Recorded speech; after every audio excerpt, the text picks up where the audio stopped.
Hello, everyone, and welcome to Weekly Manga Recap. It's the final week of Halloween month. Uh, Chris, what happened to the Spookmaster General? Oh, I decided to be Hulk Hogan this week. Okay. I wanted to be Hulk Hogan. I couldn't find blonde hair dye in time, but oh, I'm sorry. I decided I'm going to be Hulk Hogan there, brother. Okay. Listen here, Nicholas. Yeah. Hulkamania is going to run wild on you with all sorts of wacky puns. I mean, that... Okay. Now, are you like the Hulk Hogan that existed before we knew about the sex tape and everything? There may be small nuggets of my less desirable traits hidden buried within the character. I mean, Brother. a lot of Hulk Hogan's character is undesirable to me, but okay. He was kind of always an asshole. So, What are you talking about, brother? I'm right here. I'm sorry, Terry. You've just always kind of been an asshole. How dare you? But respect, brother. I understand it. Did I ever tell you about how I main evented WrestleMania 3 with Andre the Giant? Multiple times, actually. You should watch the Andre the Giant documentary. It talks a lot about how I did it. A large part of it is dedicated to that for some reason. It's the most important part of Andre's life, brother. Your best Dude, friends. dude. Brother. When I lifted the 900,000-pound Andre the Giant over my head in front of 300 trillion people at the Silverdome, brother. He was heavier than Jupiter, and I body slammed him. Okay, so... Anyway, we are going to be talking about the last Halloween recommendation. I think I don't know what not Hulk Hogan Chris has planned for after this, but You should get on that, brother. maybe should. It's his turn to pick a recommendation, dude. So, but the last series that we are taking, as far as I know, is a Korean webtoon, which we've had pretty good luck with in the past. Called Bastard. So that's the easiest way I can describe this. It starts off, it's about a serial killer, and it starts off, the series does, making it seem as though this kid named Jin is going to be said serial killer, because in the very first chapter, we see him attack his tutor with a sledgehammer. Over the next couple of chapters, we see him, going about his day at school. He gets bullied a lot because he's this quiet, weird-looking kid who, due to an accident he suffered in his childhood, has a glass eye and artificial valves in his heart, which, of course, also makes him physically really weak. The implication throughout is that this has caused him, for some reason, to snap. Meanwhile, his father is the CEO of a company, constantly reaching out to the community and doing good, giving to charity, puts on a good face for everyone. And Jin seems to think he's a hypocrite. It's hard to tell why, because it seems like a pretty stand-up guy. And about 5 chapters in, we find out that actually his father is the serial killer. Jin is his accomplice. He attacks women or lures them into their home so that his father can actually kill them and butcher them. It was quite a shock, actually, when it happened, I will say. Quite freakish imagery happens when the reveal is made. Yeah, there's a lot of disturbing kind of like, I think in our Discord they likened it to that smile Shigaraki gave to Deku way back when he had that really creepy, like super detailed grin. And that's kind of the situation where you see it, where you're just like, oof, that's unnerving. So what happens pretty quickly is that Jin, who is this complete loner at school, will be basically because he is under his father's thumb. He's terrified of his father, of course, because he's the serial killer. And he believes that if he ever tries to stand against his father, or if he ever becomes useless to him and is no longer capable of helping him to carry out his murders, that his father is going to kill him. So he keeps doing these horrible things, and he hates himself. And he is completely disconnected from everyone else because of that as well.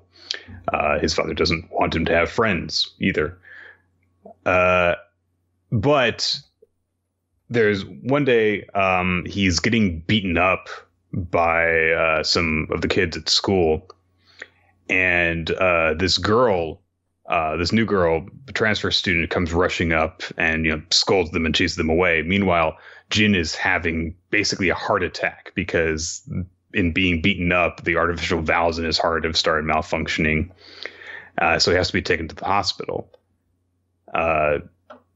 He immediately, when he realizes what's happened, tries to drive the girl away, but it's too late. His father arrives at the hospital and happens to spot her as she's leaving. And so he tells Jin, is like, oh, that looks like a good girl. I want you to, I want her to be your next target. So bring her over so I can, eat her, or whatever it is exactly that I do with these bodies. We know that he harvests their organs, but there's more parts beyond that. Let's be real. I mean, it's not even subtext that he does other stuff. Yeah, he's really fucked up, okay? Like, Jin is kind of fucked up, but you understand why. This guy, I don't think that there's ever actually an explanation for why he's crazy. He's just a monster. Yeah, he sees the world. He's a devil, or a demon, as Jin describes him. So I think Kyung is her name, the girl? Kyonon, I think it is, or something like that. It's like a 2-word name. She, of course, is weirded out by Jin, and that obviously doesn't like him because he's being a weirdo and all this. But over time, they end up getting close to each other, and Jin actually falls in love with her. Meanwhile, while he's trying to avoid her and push her away so that he can protect her from his father, he's pretending that he hasn't actually found her and stuff. And also, Jin falls in with one of the guys that had been bullying him at school, Manny, who is this larger guy, and he basically goes to him and tries to have him train him to be stronger so that he has some means of resisting his father, at least physically, if nothing else. And the story thus becomes about Jin trying to protect Kyunghyun from his father, and eventually going directly against him. So I will say, I'm glad that we got one really good manga this month. I really enjoyed this manga, or this webtoon, I should say. Yeah, well, the thing I'm glad most of all was that it was actually like a scary sort of horror themed sort of series. Yeah. It is a legitimately unnerving series at certain points, partially due to the way the series uses the format it's in to create these very uncomfortable moments of nothing. There'll be certain scenes where just you'll see the same sort of panels repeated over and over, and it creates this tension of almost like a camera lingering on somebody doing nothing, and it just creates and builds that anticipation of dread, because it almost always happens in moments where you're like, oh my god, like, get out of there, oh god, I hope that doesn't happen, or something like that. So, like, to give you an example from very early on in the series, there's a scene where they go, Kyun goes into a convenience store. And then a little bit afterwards, Jin's dad goes in. And they didn't go in, either of them, because of one another. They just both happened to be there at the same time. We know Jin's dad is trying to find her. He wants to know. He only saw her like, passing once, so he doesn't remember what she looks like or her name or anything like that. And they're at this convenience store. And the entire chapter in the convenience store sort of takes place from the vantage point of the security camera. And you're watching the two of them shopping in these panels that just kind of repeat over and over again of them kind of just missing each other and all these sorts of things. And then another element comes in where Manny comes into the story. And at this point, Manny's kind of like this crazy wild card. And there was a moment when Manny comes in that my heart almost like jumped into my throat because it's like, fuck, this is like really convoluted. Like I was just dreading it enough when I was like, oh, I hope she gets out of there without encountering this guy. But when Manny comes in, you're like, shit, this dude's definitely going to cause a scene. And he does. And it inevitably leads to some stuff happening. And it's really well paced. If the chapter had ended with like, oh, Manny comes into it, wouldn't have nearly that same amount of dread as watching those moments of just kind of lingering and sitting there being like, I have to watch her as she's innocently just shopping for shit and then looking for a job while the dude who's going to serial murder her is like lurking around being like, ooh, should I get milk 2% or skim? I don't know. I'm trying to watch my figure. I don't know. Let's see. What would be a good way, the best way to sustain myself while I'm raping some woman's thorax? You know, because like uh, and I love that shot at the beginning where because you see the four security cameras together, so you can just see each of them individually moving around the store and how they're moving in relation to each other. And there's some very effective shots like that because it's just constant scroll down format, so you get a lot of very cinematic shots like that. There's one where you see the aftermath of the father's confrontation with Manny that's just goes on for like an uncomfortable period of time, and yeah, it's just very well done. And also one of the recurring elements in the series because of Jin's actual fall. From when he was a kid, he has this recurring dream where, he's falling into this void, and it changes a bit each time. And so you get that actual sense of this just endless void that he's falling into as it's happening to him as he's going through his dream because of that. It's a very effective series in that way. It creates this real sense of dread, and I think the thing I like about it the most is that there is not a horrifically bleak tone throughout this. I was worried towards the start because we find out, everything with Jin and his dad. And then one of the things that happens is like Kyun needs money. So she goes to work as like a hostess. And she starts like getting molested by one of the guys. And I was like, oh God, is this just going to become a thing where there's no real good in this world and things like that? And that actually becomes sort of the opposite of the series. It really does sort of paint the idea that just Jin and his father are fucked up people for whatever reasons. And everything else in the world is like generally pretty good. So you actually care a lot about those other characters. I mean, I don't know if I need to even say it. But Kyun has an older grandfather she takes care of, and the entire series is like, oh God, please don't let that old guy die. I mean, not everyone makes it through the series, but it goes against that horror cliche of just stack up the body count, which is ironic for the premise of the series, where it's like, oh, you'd think there was they'd have the serial killer, and it's established at the beginning that they've killed like 3 girls in the past like month or something like that. So you think that, especially with the fact that he's been doing this for so long and just has this process about it, that it would just rack up. And yeah, there are some guys who are just like random thugs who do get killed.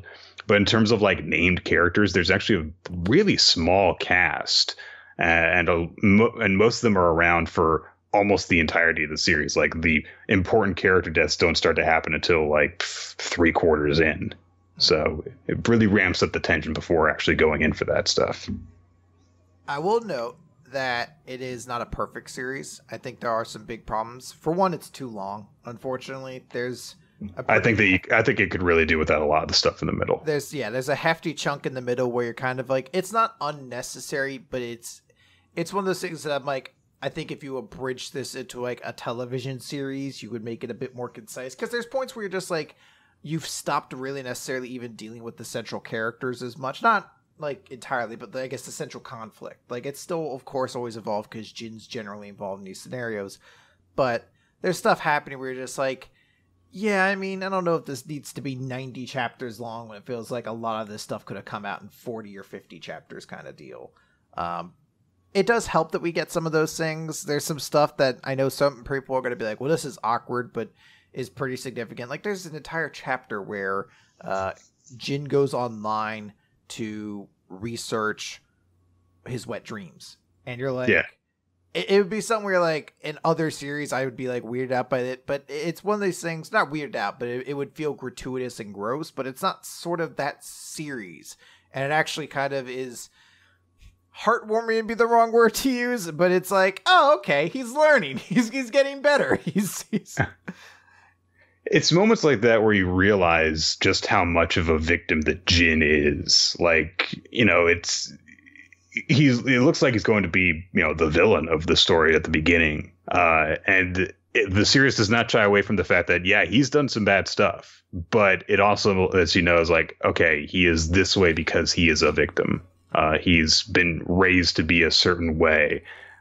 But that does not mean that he's doomed to be a horrible person forever. He can get better, because he's just never really had the chance to be good. And it's that naivete, that ignorance that has kind of been deliberately imprinted on him, in order for him to serve a specific function, and how messed up it's made him.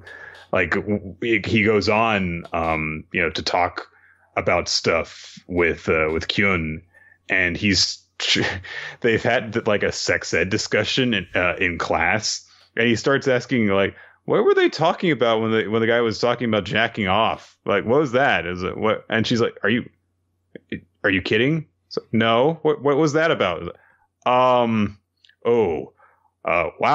The best one for me is when she asks, is like, it just cuts to her reaction. She's like, are you asking me what porn is? It's like, yeah, she's like, I mean, it's like a movie. He's like, oh, huh. I wonder why they teach us that in sex ed. She's like, what do you mean? Do you not know what sex is, Jin? What? It's like, well, I missed one class and the second one was confusing.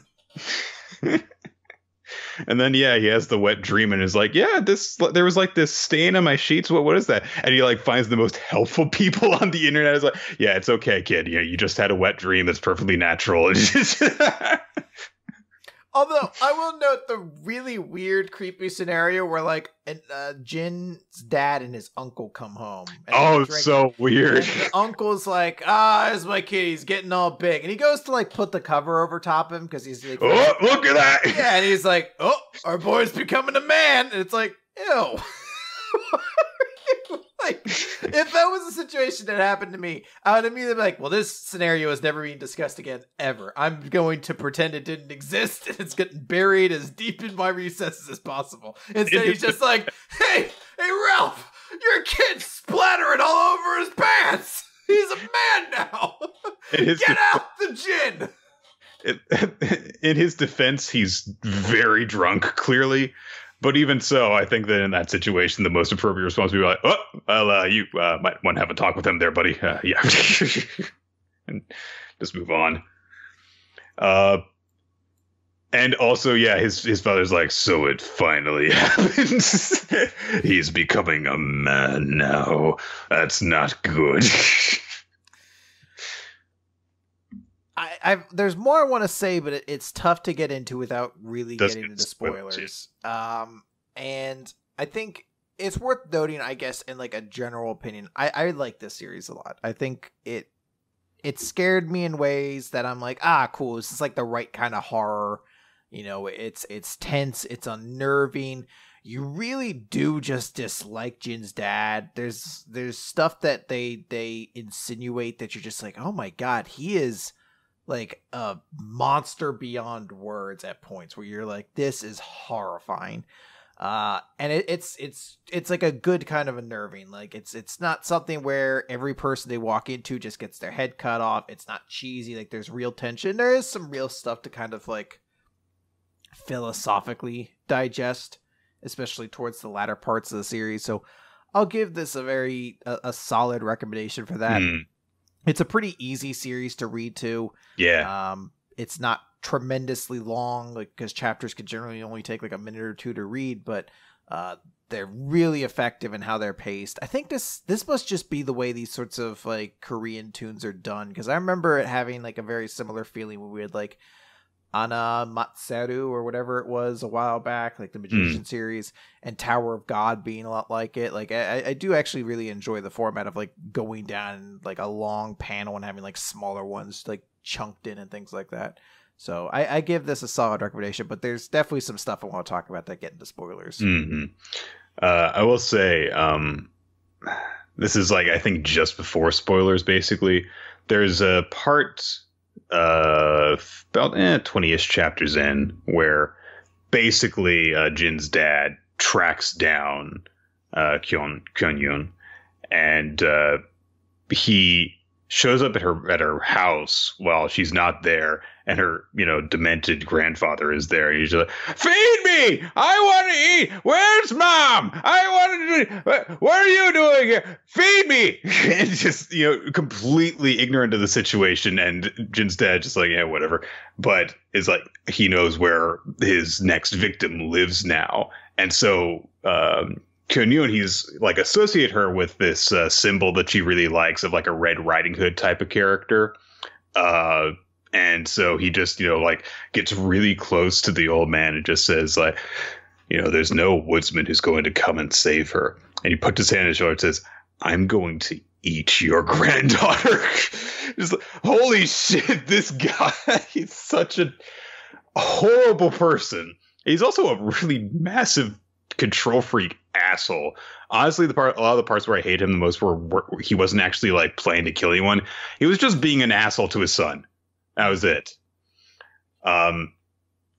It's very effective, and I'm glad that we got to get one really good series for this year's Halloween. So I do highly recommend it. Okay, so spoilers. Let's get into spoilers. If you don't want to know what happens towards the end of Bastard, stop listening now. Just click the timestamp for when we're going to start talking about Food Wars and everything. But we got to talk about the ending a little bit, because this is one of the more... The ending, if I really had more time to analyze it, might be something that actually makes me not want to recommend it. I didn't have enough time to really process it, because there's parts of it I like and parts of it that, again, I feel like I need to think more and analyze the series a little bit more to really digest. Because the ending kind of becomes... It felt like at first it was going to become just outright fucking monster. Or that same scenario where it's like, the bad guy's like, "You have to kill me and then you will become what I am." And it becomes a little bit different. And we finally get like some big twists and revelations that are meant to provide a whole new context and everything. Because essentially by the end... Jin has sort of like told everyone, or at least the people close to him, what's happening. Yeah. He's kind of come out, and the situation's become like, okay, like we can accept that you did this, but you need to pay for it, or you need to accept the consequences. You need to go to the police. Yeah. And it becomes a situation where he's like, "Oh, I found a happy path forward for me now. I'll accept the responsibilities. Yeah. Like, they probably won't put the full weight of all the crimes on me because I was a child, basically like indoctrinated into this 2-person creepy cult thing. But that situation's there. But I'm not going to lose it. I'm going to be the hero. I'm not going to be the demon my father was." And then there's this big showdown with this father, where the father's like, "What are you talking about? I was never planning to kill you. I've always loved you." And then like we get this whole flashback to be like, oh wait, the dad has always loved him, and that's always been the thing. It's not about like the dad's this creepy serial killer. I mean, he is, but it's like, oh, but he actually really loves his son because he was able to make his son a lot like him, and he saw himself that way. And then like, I don't know, their mom's still alive, but for some reason her ghost is talking to the dad, and like they have this weirdly civil conversation about their serial killer son, and you're like, this has gotten off onto some weird tracks. Some parts I like and some I don't. Well, I think that we need to start a little bit further back in order to talk about this. So yeah, Jin has come clean to Kyun and to Manny, who are basically his only 2 friends. Thing is, though, Jin's father kills Manny's parents. And so Manny's like, all right, I'm going to go fuck this guy. I'm going to go personally take care of this. And he like hires some guy in order to help him out. And they manage to capture Jin's father, and they like tie him to a chair. They're basically going to torture him. Jin's father, through psychological manipulation and force of will, manages to fight his way out of the situation and kill both of them. And then he tracks down Jin and Kyun, and he kidnaps Kyun, knocks out Jin, and takes her back to his apartment, and basically is like going to drain her of blood and slowly kill her in order to force Jin to come and confront him. So Jin comes and does that. And, his father says, like, I already killed her. And Jin's like, no, you didn't. Because that's the only thing that's going to... she's the only reason I haven't called the police yet. And you know that. So he's like, all right, fine. Good enough. They have a fight, a sledgehammer fight, because that's the only way that Jin can, like, physically stand against his father, is if he has a weapons advantage. He is much smaller and weaker and has not an entire heart. So... Okay, hold on. I want to note something. I know it's like a big deal that Jin is very like physically weak. He has like, pins in his joints. He's not a particularly strong person, and that plays into a lot of different points of the series. However, Jin hits his dad in the ribs with a sledgehammer, and that motherfucker doesn't even fall to a knee when it happens. He just no-sells getting hit with a sledgehammer. Yeah. You ain't gonna pin him that easy, brother. No, brother. It's gonna take 20 chair shots, dude. So, they basically kind of come to a bit of a stalemate, I guess. And, Jin is, raging at his father because he's basically ready to kill him now. He manages to force the advantage and says, you did all this, and I know you've never loved me because you dropped me off of a building once, and that's why I nearly died. And the only reason you keep me around is because I'm useful to you. And that's when Jin's father reveals, well, no, don't you remember what actually happened? See, when you were a little boy, I would bring you, and you loved killing people with me. Yeah. It's basically what happened. It's just like, oh no, it's just that I would murder people and you would help, but you liked it instead of hating me for it. And his mother, realized what was happening. And so she took Jin away, and they just ran away with him, trying to get away from this demon of a man that she had married, who, by the way, told her that he had never loved her. And seemingly only married her just so that he could have a son who could be just like him. And they run away, get to a hospital, but then she talks to Jin, and Jin says, like, oh yeah, I love Papa. Doing those things with him was a lot of fun. But I love you too, Mama. But I love Papa. Can we go back to Papa so we can do those things again? And then maybe you can join us, Mama. Stuff like that. And so she's like, all right, demon child, this is bad. She takes him out onto the roof and drops him. And I forget exactly what happens because she's like confronted by police and Jin's father and stuff all when that's happening. We're initially supposed to take is that she's dead. Right. Jin has never really confronted it in any way because he buried all the feelings of the fact that he realized she pushed him and, pushed those away. And he's like, I guess she's just dead, and we never really find out. And then what happens later is we find out, no, she never actually died. Jin's father tried to kill her, but he couldn't bring himself to do it. Yeah, some part of him decided to mercifully let her go. So Jin has been under the impression, of course, this whole time that his father has thought that he was useless and that if he stopped helping him with stuff that he would just kill him. But it turns out, no, Jin's father actually loved him. So he has this conversation in his head, and he basically is convinced, like, does this mean, that I'm going to become just like him? But he eventually concludes, like, no, I'm not going to let that happen. I've got another reason. I've got Kyun, and I want to be with her, and she believes in me, and I want to be a better person. So he basically just, puts the sledgehammer down and says to his father, I forgive you. And then he goes to save Kyun, who his father was never draining the blood from, it turns out, because this was his final test. His final test. And Kyun had passed it because she never gave up faith in Jin the entire time. Even when she knew the truth about him, she believed he could change. And now Jin has passed the final test too. So now Jin's father's like, you guys are worthy and you can move on to the next stage of your lives. I leave it to you. And then he throws himself off the outside of the building and kills himself. There's an aspect to it I like a lot. Because I feel like it does happen too often that series end with like, I mean, it would have been definitely satisfying on one angle for him to be like, oh, and he crushes his dad's skull with a sledgehammer and the hero wins, a happily ever after kind of thing. But I do think the moral the story's trying to get to is definitely one of, I don't want to say compassion, because the only real monster is someone who is mentally probably beyond help in a lot of ways. So I don't know if necessarily that's the way to go, but the idea is definitely not like, they call his dad a demon, but he's not somebody who seems to sadistically have chosen to be an evil person because it was the easy way out. He's someone who seems to be mentally just wrong. He sees killing people and whatever he does to them to be just as natural as breathing or eating, and he's become an obsessive, insane person because of it. But he still loves his son, and it's all for him. So it would have been one ending to just be like, oh, I killed my evil dad and that's the end of it. And I saved my girlfriend who he was trying to kill.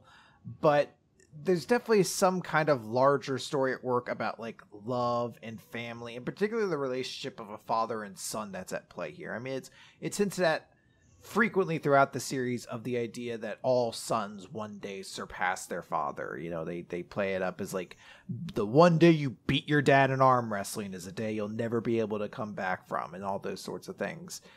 And there's aspects to that I could definitely enjoy, because it does tell in its own twisted, morbid way, but it is a horror series, so it makes sense, of a story of a father and son in its own way, and a son trying to escape his father's shadow and murder paths. But there's other aspects to it that I still need to like kind of consider further, because the ending is optimistic. We don't find out exactly what happened, but the ending is basically like, the police have shown up, Kyon's like, tell them, and then like Jin steps forward and is like, oh, and then credits. It's like the fucking end it's like the end of Avengers Age of Ultron, like Avenger like, no, you can't say the line for some reason. They're gonna do it in the fourth one, I guarantee it. Free pizza. But there's a thing I want to almost kind of look into, because there's a part of me that thinks, I wonder if Jin is actually going to end up different than his father. The strong implication is that he will, because we get a pair of epilogues afterwards. There's one detail, for example, that Manny's younger sister has still not forgiven Jin because she blames Jin for him getting involved in the situation. And in fact, Jin's father told him that the reason that he went after Manny's family was because Jin complained about him when Manny was great fucking twist, by the way. That is an amazing twist. Yeah, like they had grown closer and considered each other friends after Jin had talked about him as just a bully, but Jin's father was just like, he was bothering you, so I took care of him. Like, holy shit. Overprotective much. Well, it's a great line from the first chapter too, or not the first chapter, but one of the early chapters, where he was just trying to throw him off the scent of like, oh, there's this new girl that I met or whatever. Yeah, he didn't want. Jin's father asked if there were any girls at school that it seemed like good targets, and he was like, "Well, there's this one guy." He's like, "No, it has to be a girl." He's like, "No guys," which is a big thing. So the reason I said there's definitely something implied later is there's a specific chapter where his dad is being interviewed by some like young journalist, and he goes and has sex with her later on. And the moment he goes to have sex with her, he replaces her face with the face of the girl of Kyon, and you're like, that is the most disturbing thing I have read in a very long time. That is horrifying. And the moment he's done having sex with her is the moment she transforms back to the other person in his mind, and that is so unnerving. And he's just like, oh, she's so imperfect. He's like, ugh. But there's one thing. So the reason I say that maybe there's a possibility he'll still end up like his dad is I feel like there's stuff that maybe just isn't analyzed as closely as I'd like. And I had to skip a chunk of the series, just start getting too boring towards the middle. Or not boring, but just unnecessary. Where early on, there's a moment when Jin's dad's like, hey, message him over and over. Did you find a girl? Did you find a girl? Like, I need to find her. And there's this moment when Jin's looking out the window and he sees a bunch of different guys talking to Kyon, and he starts typing in his phone like, yeah, I found her. But then like the other guys disappear, and she turns and she's like, hey, Jin. And I think she calls him, hey, weakling or wimp or whatever. Yeah. And then he's like, no. And he like pushes all the buttons back on his phone. He's like, nope, can't find her.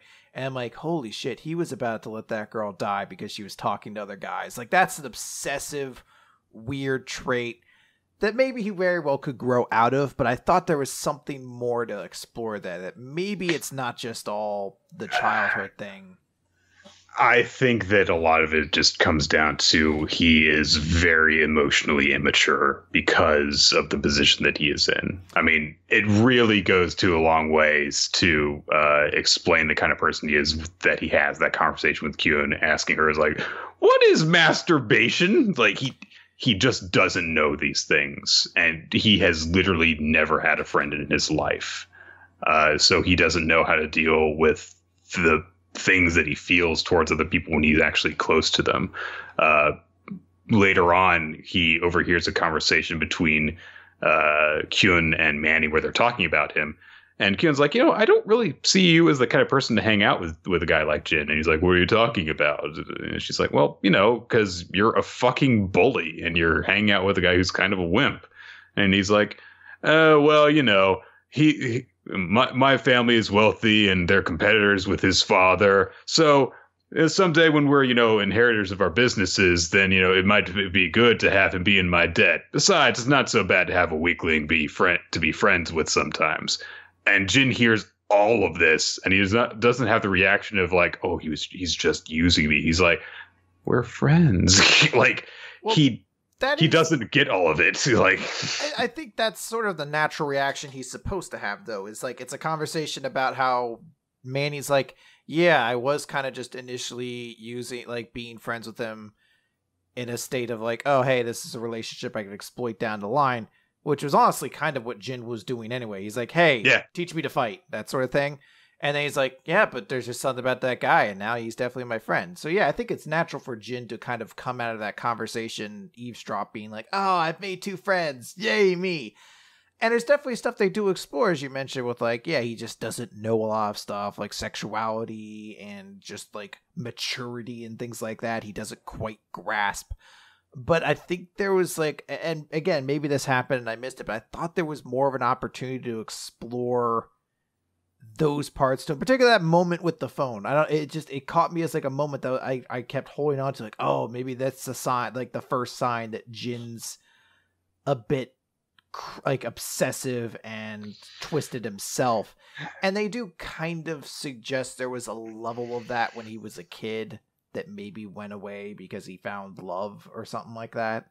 I think that it's more reflective of what you know about Jin and the way that he treats everyone at school. Like when he talks about the group that follows Manny, he's like, Manny's the lion and his follower is the wolf, and then this one wussy guy who follows after them, he's the hyena. He's the guy who picks up the scraps. And I'm, the worm. I'm the one that's everyone's prey.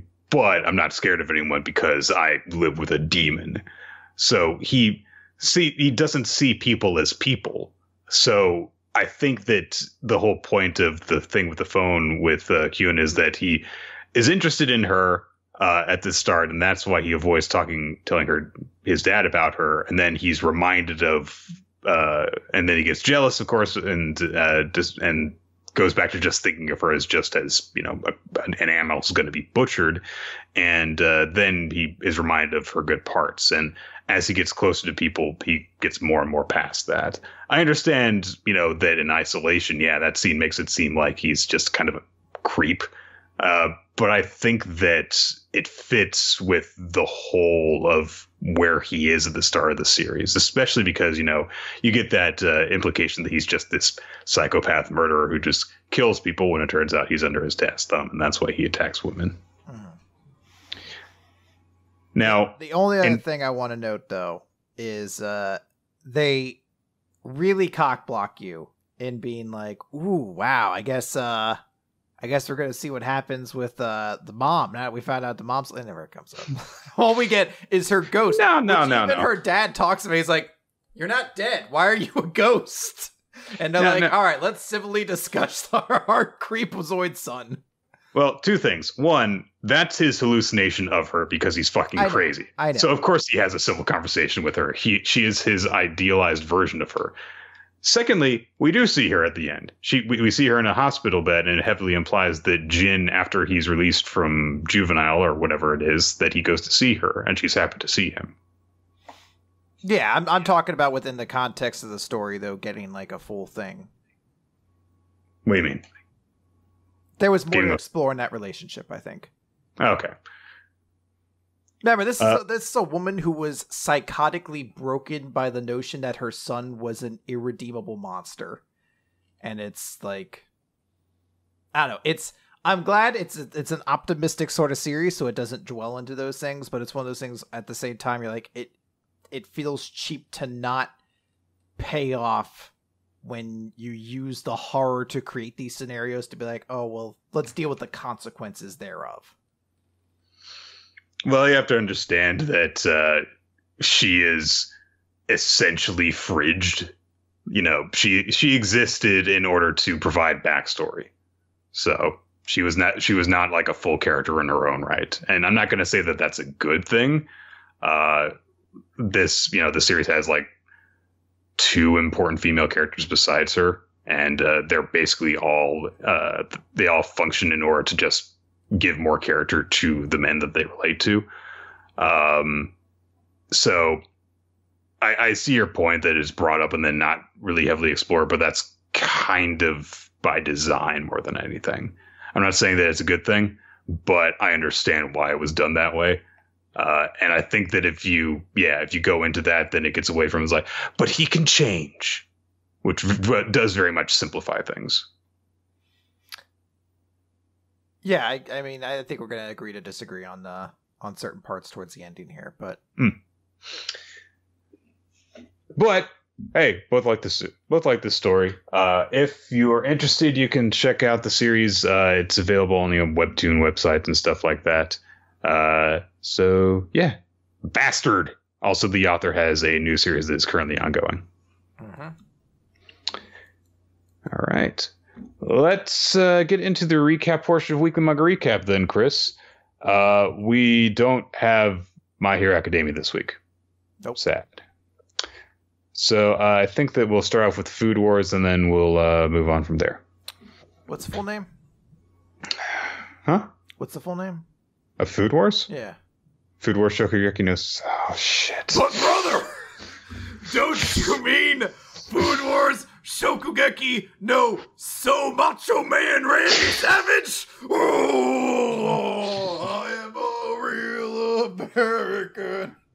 Fight for the rights of every man. Carry on, brother. See, I didn't have warning because your camera's not on for me. Okay, so Food Wars. It's... fuck's sake. All right. It's chapter 284, The Chef on Death's Doorstep.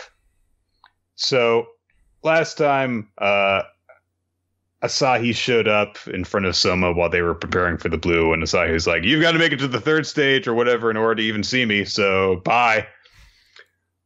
And now we get the first trial for the contestants who are at the first gate. But basically, there is one judge. He shows up, guy in a wheelchair, old guy who's got one of those fluid packs, IV drips. And there's some random security guy or something who just says, this gentleman is a former cuisinier noir. Up until some years ago, he operated as an underworld chef primarily inside Japan. Tonight, he has done us the honor of joining us from the hospital where he's presently admitted. The theme for the first gate trial is to present him a dish fit to be his last meal. And we get a little bit of a backstory for this guy, Tokiyama, that, oh yes, he was part of the Imperial Japanese Army, deployed during World War II, so he's very old. And since returning to from the war, he has been a chef, like you do. Yes. He also shows some signs of, not being all there because he like bows in greeting to like a lantern instead of, one of the actual people there. And the chefs who are all gathered say like, wait a minute, how are we supposed to how are we supposed to determine what kind of dish we should give him? He's we've never met him before. It's too vague. And so everyone's like, what do we do? And so finally someone's like, well, you can get 5 minutes to interview him. Can I ask you a question? So, they ask him where he was born, what kind of food he likes. And he kind of goes on tangents talking about like, well, when I was stationed in the Philippines, not answering the questions that he wants that they want. Meanwhile, the Cuisiniers Noir who are there who are all going, yeah. One of them specifically laughs in his own head. Yeah, ha, ha, ha. As they do. Yeah. Well, he is a Yu-Gi-Oh villain, so he's allowed to have a weird laugh, I guess. So he observes that all the chefs there look all confused and desperate, except for Soma, who's just kind of like calmly observing things. And so he's like, hey, what you gonna do? Like, ask about his fave seasonings or anything like that? I mean, if it's your last meal before kicking the bucket, you'd want to make it home cooking, right? I mean, like, I'd have one of my mama's fresh baked scones. Don't you think so? And someone's like, oh, no. Something about this thing isn't sitting right with me. This stinks. Yeah, I agree with Soma. I wouldn't really want home cooking as my final meal. Fuck that. Give me like some giant steaks, a couple pizzas. Monster Zero, of course. Gotta have my energy up before my execution. Or, I guess, my old age death. I don't really know. But, yeah, no, home cooking. Fuck that. So you can just go in and it's like, what is the one thing that I can eat that will allow me to stave off lethal injection? Maybe does anything give me armored skin so the needle can't penetrate? Yeah, is that a give thing? Me that? Is there something that when I ingest it, or because here's my thing. Oftentimes, if I'm okay with dying, it's because I get to take people out the same way. Is there something I could do that when I'm electrocuted, it will make me explode like napalm and I'll incinerate the whole area? Fill it up with monsters. I mean, I don't want to kill innocent people necessarily, but I want my death to do some good. I want my death to at least look cool. Yeah, I want it to be fucking dope. I want it to be like the trailer shot for like a shitty 3D horror movie. You know what? Just light a stick of dynamite and feed me that. That'll be cool. Yeah, just stuff that down. Maybe wrap some bacon around it. Whoever can prepare me the tastiest dynamite stick will win this contest. And so I'm like, the first one, put a fork in it, kaboom. Like the guy behind him was like, I spent an hour making this. Making a goddamn dynamite hot pocket, and this motherfucker dies on the first one. Or like it explodes and you just have, like the cartoonist effect. You just got the black soot all over your face. No, you failed. Yeah, I'm you didn't light it properly. You didn't time the lighting properly. So a guy comes up to the chef and he's like, I made miso nikomi udon for you and natural flavors. Yay. And I even made the toppings into smaller than normal slices so that an aging guy can eat it nice and easily. And of course the guy's like, fail! And he actually does it in I don't know where he pulls these from, actually. He just slaps these giant tags on people's faces that have the word fail written across them. And they're like, what happened? What? He didn't even eat my dish. What is he doing? And then random Cuisiniers Noir are coming out and they've got pass tags instead. And Yu-Gi-Oh! Villain guy is like, to us, Noir, this trial is a total gimme. And he hands the guy his 6-shot roast beef revolver, which sounds like some sort of final move. And he eats it and he enjoys it. He pulls out a gun and shoots at the guy, but it shoots out a bunch of flags instead of bullets. And he's like, pass! Like, that felt unnecessary. Yeah. You'd also figure, because a couple people passed before him, they'd be like, hey, what's that gunshot that keeps going off? So the guy's like, that was a little weird. Okay. He thinks to himself as he's passing by some of the guys who fails, like, this is just business as usual in the underworld. And I'm just thinking to myself, like, is he for a second when I first read this, I was thinking, is he implying that because they're all Cuisiniers Noir that they're just like cheating to let each other through or something like that? But no, he has an explanation, which is, see, a lot of times You get called in to make food for prison inmates on their deathbeds. These are just everyday jobs for us Noir. Trying to make a dish from his hometown wasn't the problem, but what tripped up all those normies is that they tried so hard to meet the old guy's taste that their dishes wound up too conservative. They forgot he's a former Noir. For folks like him who put all their passion into life and cooking, the only right answer is to hit them with a dish brewed the best you've got, so they think, after eating this, I can die happy.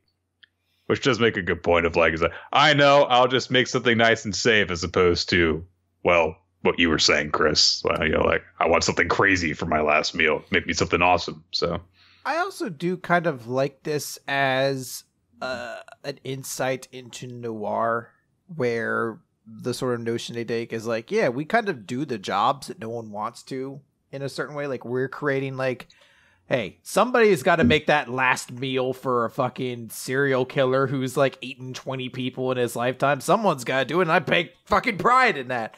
And they're just like, oh, well, there's this presumption of like what a home cooked last meal is for this, 90 or whatever year old man.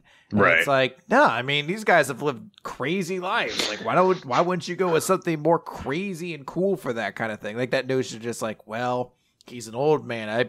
I bet he wants some dumpling like his mom used to make. He's like, no, I want pizza with pickles. Well, it's his last meal, so I better give him something that won't upset his stomach. Like, you fucking idiot. He's like, no, I want to be shitting my brains out as I pass on to the other side. I want KFC. I want to be farting and peeling shit off my walls.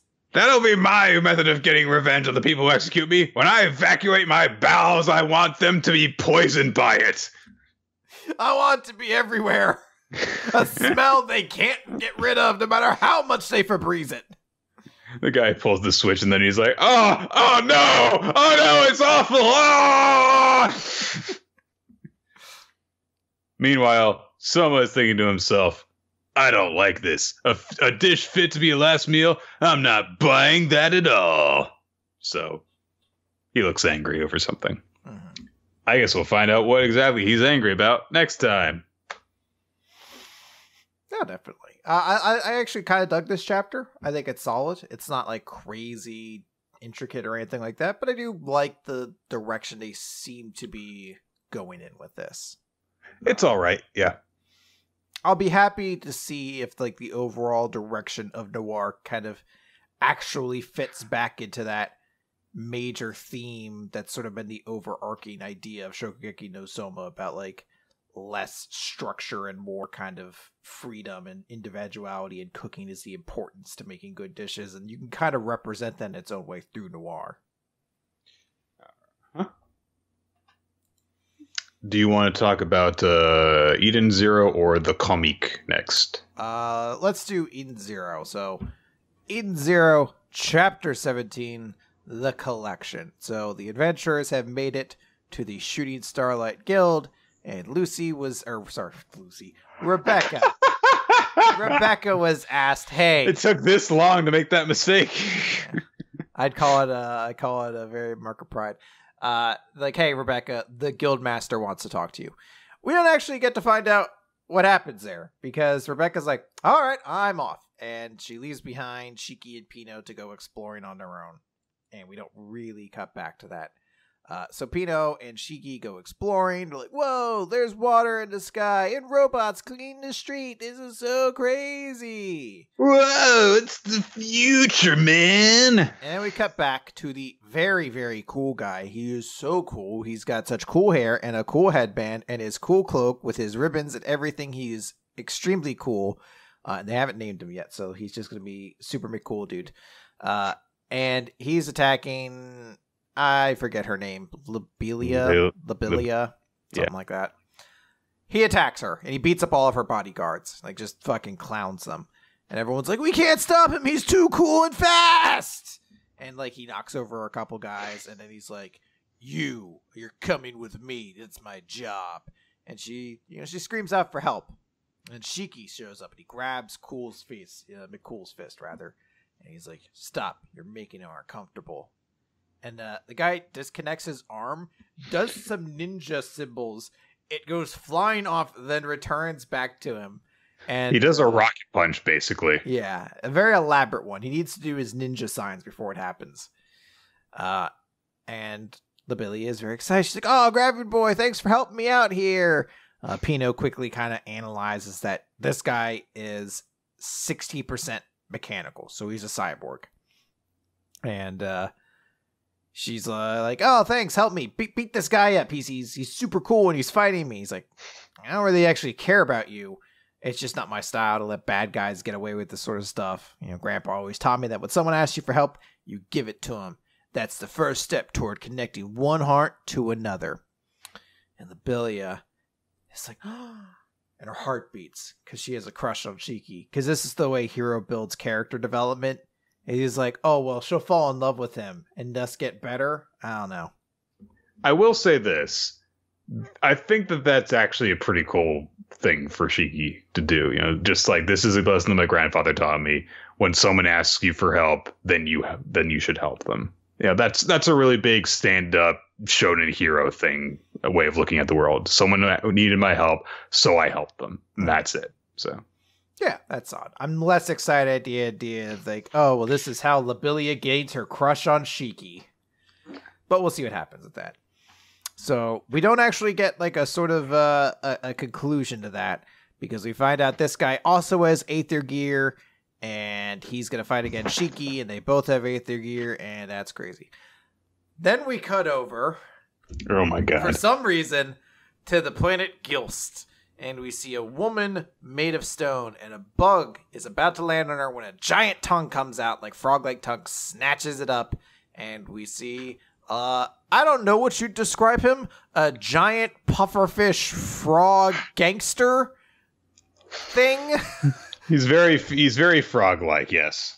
And he's like, more, give me more cute girls. And we see he is surrounded by women who have all been turned to stone, and he uses them as various pieces of furniture in his enormous mansion. And I don't know, some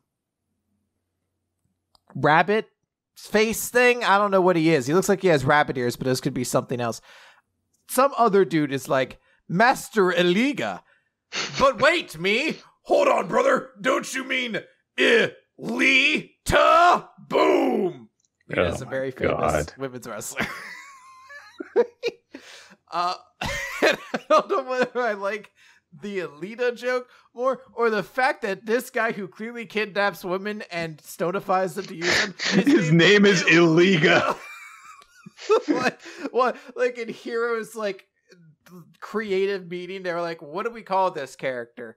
"Oh, he does a lot of illegal things. What if we call him Mr. Illegal?" They're like, "That's stupid. How about Eliga?" Everyone was like,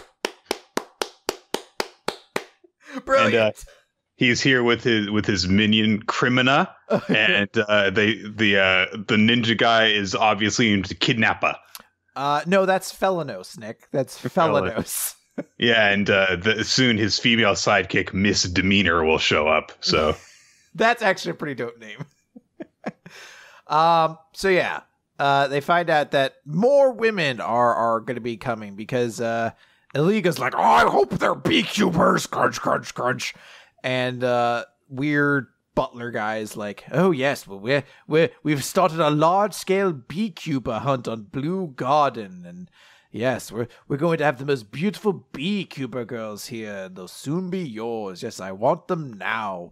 So we then get one final shot of Rebecca as she's riding the elevator, I guess, up to see the Guildmaster. And the implication is meant to be like, oh no, Rebecca's going to get wrapped up into this, because this guy who kidnaps women, stonesified them, then uses them for his weird furniture fetish, for some reason specifically wants beekeepers for his thing. It seems like sort of a very specific thing to be like, uh-oh, that's what's going to get Rebecca in, and has no other logic to it. But honestly, like, that doesn't seem all that odd to me. I think that is a very specific but not uncommon fetish, to be obsessed with, a subset of female celebrity like that. So yeah, there's a certain angle to that. I think the misdirection here is we're meant to think that's also what Super McCool Dude is there for. I think he's there for something different, but we shall see. But that is the chapter. It's got a all right first half. The second half is just the introduction of this villain is just kind of like, this guy is just like, come on, like it's again, Rebecca being involved specifically because Rebecca is only there in order to be fan service. Basically, it seems like she's going to be a kidnapped victim, and for like every arc, basically. Hey, maybe not every arc, just a lot of them. just 90% of them. That's several of them until Schmerza actually joins the team. Like the fact that we're 17 chapters in and it's already seeming like a pattern is like, wow, this is really bad actually. Okay. I guess we'll move on from here then to talk about some Boruto, because we had Boruto this week, Chris. Yes. It's chapter number 28, Flowers. So Naruto is continuing to drag Kawaki out in order to get that replacement vase, since he broke the one that Himawari made. While they're on their way, they happen to run into Sarada. And she just kind of ends up tagging along with them after a certain point. We see some conversation take place between them. Like she's at a stall where she's getting some taiyaki. And so Naruto gets one. And then he's like, hey, Kawaki, do you want one? And Kawaki's like, is this lunch? We just ate breakfast. And Naruto says, it's just a snack. Get some fucking... Be a normal kid. Have some food. And he's like, I'll take a chocolate one. And actually, it's kind of funny because Sarada's like, oh, I recommend you try the custard one. And he looks at the menu and he's like, I'll have chocolate. And then Sarada's like, feel free to choose another one. Sure. She's like, all right, fuck face. I get it. You could have just said something.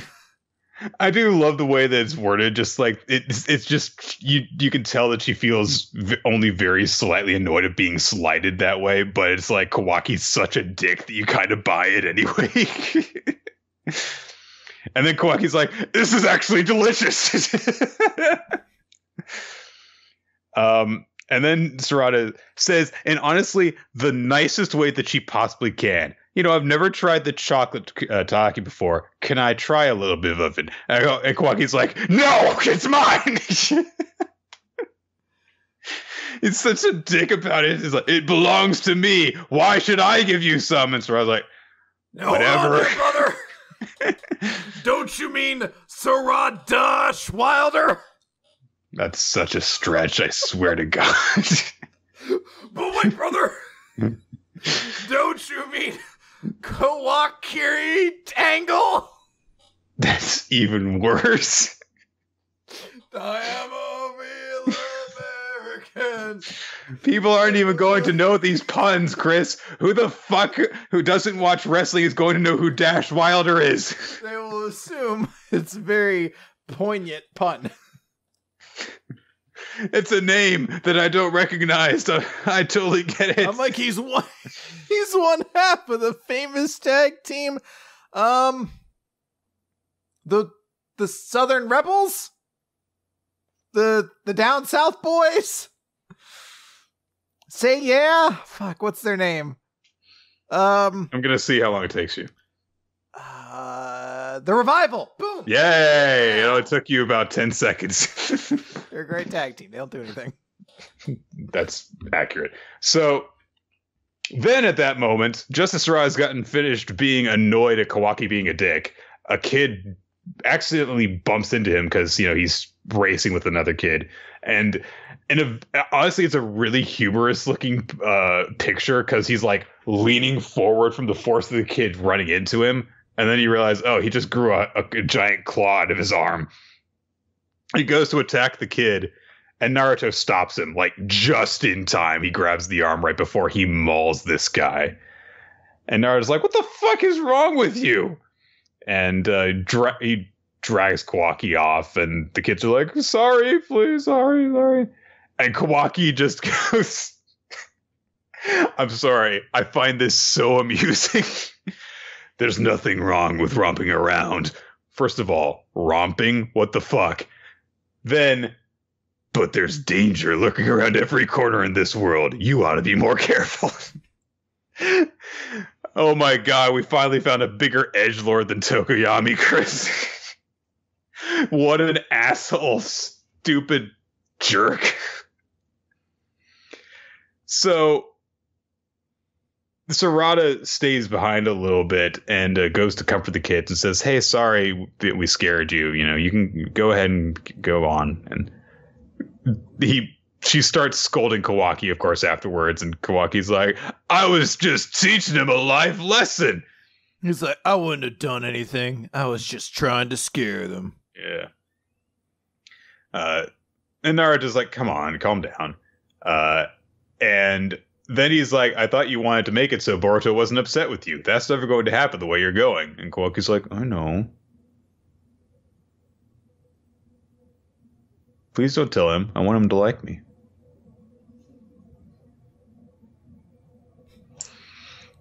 So they reach the Yamanaka flower shop. Remember how Ino's mom worked at a flower shop, Chris? Mm-hmm. Yeah, she took over for it. And so they go inside, and it's like, hey, Ino's here. Now, wait a minute there, brother. Yes, Don't you mean Sin Ino Kara? I am a real American. Fight for the rights of every man, Hulkster.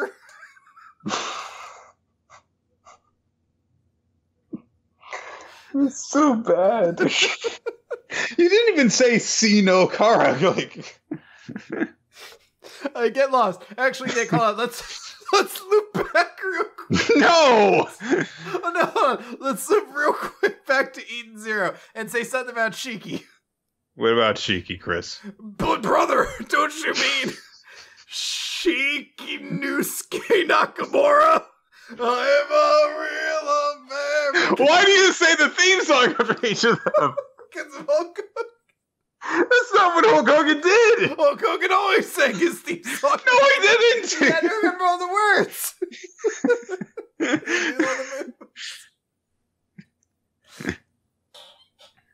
Oh my god. So they go into the flower shop, and Ino, is like, okay, so what the fuck is, weird kid doing here? And Naruto says, like, he has people after him, so keep the sensory unit on alert. And Ino's like, okay, did you come to my flower shop to tell me that? You could have, sent an email on the computers that we have for some reason. So then Naruto reveals, like, we're here to get a Vase, so we're going to buy one here. And so he talks to Kawaki and he's like, oh, pick one. And Kawaki's like, why do I have to pick one? It's like, well, we're here because you broke a vase, so you hurry up and choose one. And Kawaki just grabs one. He's like, this one. This is good. And Sarada is like, you could actually, like, put some effort into this. And Kawaki's like, shut up. And they start to bicker for a little bit until Naruto stops them. And Naruto says, it'll have meaning because you selected it. If you truly feel sorry, let it show in your choice of Vase. I'm sorry, I need to, like, take that quote out of context to use it more. If you truly feel sorry, let it show in your choice of Vase. So he looks at it again and he's like, actually, this looks pretty good. I think that it actually fit into the room. And Ino's like, but yeah, that's a good one. You have a good eye. It's like, okay, fine. And Ino actually throws in some flowers too, just to sweeten the deal. And so she starts to put them in the vase, and while Kawaki's holding it. But then as he sees them going down into it, he gets this image of it being the tubes that, he would be injected with when he was, getting the karma and everything. And he sees this face appear in the water, and he freaks out and drops the vase, and it shatters on the ground, of course. And he actually apologizes because he freaked out, because he is clearly disturbed by what he had seen. and his karma is actually activated on his hand. And so Naruto remembers what he had said when he said that he wished that he had died like the other kids who were experimented on. He goes over to him and just gives him this like, come nestle in my bosom kind of hug. And he says, you're safe now. So we skip ahead. They've apparently cleaned up and they actually go home with a vase of flowers this time. And Naruto's like, yeah, sorry. I'll make it up to you by spending money. Sorry. Sarada has opened up to Kawaki a little bit because of this, and she says, hey, it's my life's goal to become Hokage just like the Lord Seventh, so if you ever need anything, I'll back you up. Just ask. And she heads off, and Kawaki's like, what the fuck does that bitch mean by that? What does that mean, huh? And Naruto's like, it means you're friends. It's like, what? I don't have friends. Oh. I have songs. Those are my only friends. Crawling in my skin. These wounds, they will not heal. Cut my life into pieces. It's like, I don't have friends. I have poems. But you know what? I don't write poems. I write tragedies. I call them poagedies. The name still needs work. All my poems end with someone dying. I don't know why that goes so bad. Just the notion he's like, the story needs someone to die at the end. Kawaki at his writing desk. Rule number 1, someone dies at the end. Rule 2, I before E except after C. They get back to Naruto's house, and Boruto sees him there, and Kawaki pulls out the vase, and so Boruto's like, huh, so you were sorry. I'm shocked. And Kawaki says, I told you I was sorry. Do you still have a problem with me? And Boruto says, fine, I'll acknowledge your sincerity. However, this is my response. He throws some freaking super glue into his chest. And so he's, I guess, telling him that he still has to fix the vase despite buying a replacement. So Kawaki's like a fucking asshole. And that's it. We cut outside to when members of Kara are, I can't remember their names, whatever. It's the girl and the guy with the opera glass. Delta is her name, and he's Koji, I believe. I think you're right. So they talk a little bit. They mentioned like, oh yes, there is the censor unit led by the Yamanaka clan. It's still active? Oh yes, it can be. So Delta says, so we won't be able to infiltrate them then. So Koji's just like, yeah, you won't. And he just jumps onto the wall from the tree they're perched on. He's like, anyway, bye. And that's it. He's like, I can avoid them. Bye. That's the end of the chapter. I like this chapter a lot. I thought this was a really solid chapter. I love the moment of Naruto just grabbing Kawaki and giving him this hug and just be like, hey, you're safe. Like, and just the amount of empathy he shows there. Like, this is exactly what you'd want to see out of Naruto as an adult. Like, all the lessons he's learned and everything like that. He sees this kid in pain. The first thing he does, he's like, I gotta show this kid that he's safe. It's a very, very proud thing. Exactly what Dad Naruto would do. So I really enjoyed that one. But me! Don't you mean, brother? Naruto niece? Going to the cruiserweights a lot, I find. Their names come up. But the other thing I like is the implication here. So the notion they kind of throw out there is like, yeah, the Yamanaka clan have been always kind of doing this, and they always pick up whenever anyone new comes to town. And Koji's like, all right, well, bye. So he jumps in. You're like, oh, so maybe Koji's someone from Konoha. He's already been there, and that's why the censor's not going to pick anything up on him. Or some means of... he might have a power that allows him getting around it, yeah. I think the more interesting thing would definitely be like, oh, he's been in Konoha before. Because they establish that. They're like, oh, have you been to Konoha or not? And if it's anyone foreign, then it's detected. So he's like, oh, so you stay here because I've been to Konoha. Poof. That'd be the interesting thing in my mind. I mean, they did establish that some people who've worked with the organization are from, different parts of the nations of ninja. Ao was from the Nation of Mist, for example. So, yeah, entirely possible that they could be gathered from different parts of the world. I did like large chunks of this chapter. I do definitely still enjoy taking the piss out of Kawaki, or Kawaki Kong Bundy, I should say. But I did really like some of the interactions in it. I like the way that his relationship with Naruto progressed, and also the way that he bounced off of Sarada. They had a much more interesting style of bickering, for one thing.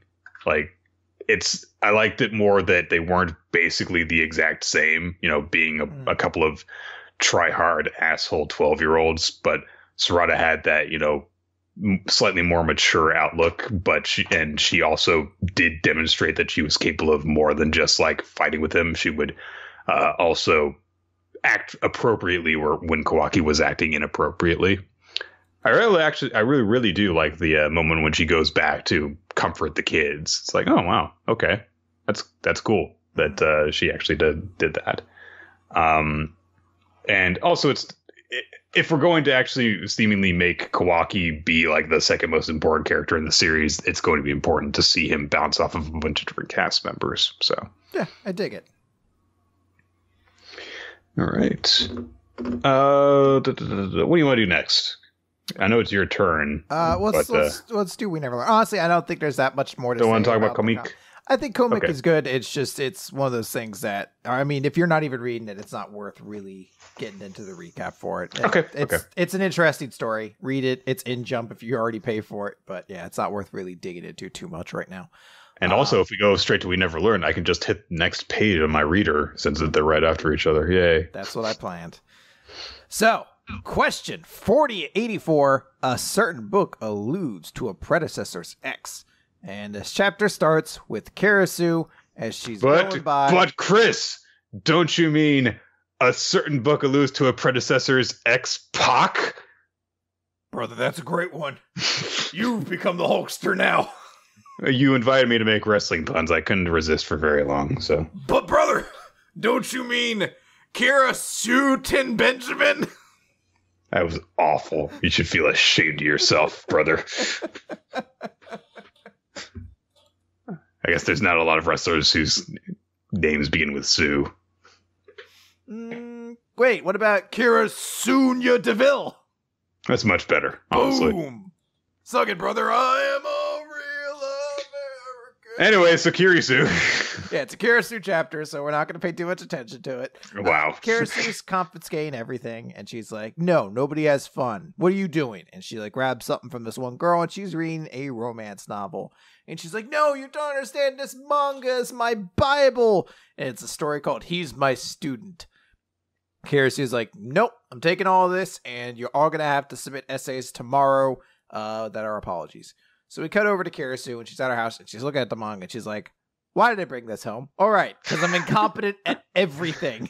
Even stuff that I shouldn't be incompetent at, like not bringing things that I didn't need to bring. I did appreciate a detail because the joke is that, they get into situations very similar to what happens in the shoujo manga. The fact that the characters in the shoujo do look somewhat similar to Yuiga and Kirisu. And I don't know. I assume that maybe there is some different help that came in here, but it looks as though the same artist drew it too. Yeah. So I like that it's a clearly different style, but yeah. Yeah, like a nice style jump. So Kirisu starts reading the manga, and it's about a student who is very attractive, and his teacher is like, oh no, you've been fine again. And the kid's like, well, the kid's name is Yuto. Yeah. And the teacher's name is Kurisu Sensei. And she's like, no, you've been hurt. He's like, no, it's no big deal. She's like, but if we don't clean it, it could get infected. And their hands touch, There's a moment Kirisu's reading this, and she just keeps reading the entire thing where like she gets carried like a princess by the guy, and then he actually gets his shirt wet, so he has to take his shirt off. And in the moment when like he kind of like has his hand on the wall kind of next to her, and he's like, "You're the only one for me, sensei." She's like, "Ah, no." And Kirisu's just like, "This is stupid. I can't believe that. What fucking garbage." And then Uega shows up, because of fucking course he does. And he's like, "I brought oranges. Would you want some?" And I kind of enjoy that that's the entire logic to why he's there. Is just like, "Oh, no, I had oranges, and I like studying here, so here I am." So it seems to actually suggest that he just knows the oranges are going to go bad because his family won't be able to eat them all. And so that's why he brought some over, because he doesn't want food to go to waste. What a good boy. Also, he had an idea. He had an inkling that it's probably about time to clean her apartment again, which he's 100% right about. Her apartment's a pigsty again. He's walking around. And he's like, "Ow, you shouldn't leave your vegetable graters on the floor." And it's like, why would it have ever gotten into the floor of your living room to begin with? Because it's Kirisu's apartment. That is true. So she's helping to fix up his foot where he actually injured himself, and she's thinking about it. She's like, "Oh, it's kind of like that scene from the comic. Oh, wow, does this stuff actually happen?" And while she's doing that, she's just putting on the medical stuff too much, and he's just like, "Oh, please stop, please." I do love how pathetic he's portrayed, because he's like, "No, stop, no." Wow, okay, I guess it's completely not like that at all. Then she's trying to fix a light in her bathroom, and she's like on her tippy toes trying to change the light bulb, and she gets it in there, but then she slips, and she's like, "Oh, this is gonna be just like that scene too where he catches her bridal style." And like, you know, Yuega's like, "Sensei, watch out." She's like, "Oh, if he catches me like that." Well, no, it couldn't be. It couldn't. Plop, and we get this shot of just somehow Yuega's like inserted, like he's almost going up her ass at this point, like plop. That way, and Kirisu just lands ass over his head, and she's like, "Oh, never mind. I guess that stuff doesn't happen in real life." And then her shower, as she's getting up, accidentally she turns it on and gets him very wet. She's like, "Fuck!" It's like that scene as well, and it's kind of interesting. Yuiga's actually in very good shape. You can see like he almost has like kind of the definition of a 6-pack going on. Very unnerdy of him. It's because he's constantly having to go around doing shit. True. So she's thinking about how there's that scene in the manga where the teacher Kurisu was like, "Oh, his biceps are making my heart race," and she just shouts that out loud, "No, that's not happening." He's like, "What do you mean?" "Nothing." And there's a moment where she's next to the wall, and Yuiga's like, "Boom, Sensei, close your eyes." And she's like, "No, this can't. It's just like that scene." And he's getting closer. And she's like, no, Uega, you're my student. He's like, whack. He's like, "Look, icky bug. I got it for you." But then we cut away, and Uega is back to studying. And he's like, "Oh, hey, is something bothering you?" And she's like, "No, nothing's bothering me. I certainly wasn't reading this manga or anything like that." He's like, "Oh, it's okay. I'm just, I was thinking that I end up here a lot, and I feel really comfortable staying at your place, Sensei." And the page that Kirisu's on is exactly the character of Yuto saying that exact same thing. And we then end the final joke the next day at school. Kirisu returns the manga and says, like, "A fairly accurate portrayal, if I do say so myself. Just don't let it interfere with your studies." And the student's like, "Oh, thank you." Realistic? What? Realistic? What? For a jokey Kirisu chapter, I thought this was actually pretty good. So thumbs up, I guess. Brother, oh no! Don't you mean Uegandre Cien Almos? You didn't even say his name correct, so Andrade Cien Almos. There you go. God, that's a reach. So, moving on from there, let's talk about Dr. Stone. Chapter Z equals 79. For Nick, this moment, what is it? Don't you mean, brother, Dr. You better. Stone Cold Steve Austin? Yeah, you kind of need it. I created. I am What? a real American. That is something that Hulk Hogan would take credit for, isn't it? Yeah, I'm Hulk Hogan. All the good parts. So, last time in Dr. Stone, they were going to use the revival fluid to try and save Tsukasa's sister. Hold on a moment, brother. Don't you mean Tsukashis Ono?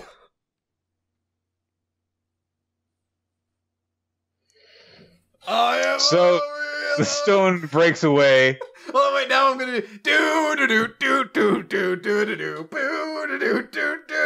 He does the theme song now. That is a better theme song, honestly. It's not a better theme song, but it's a better song. Voodoo Child, hell yeah. So, Mirai is revived.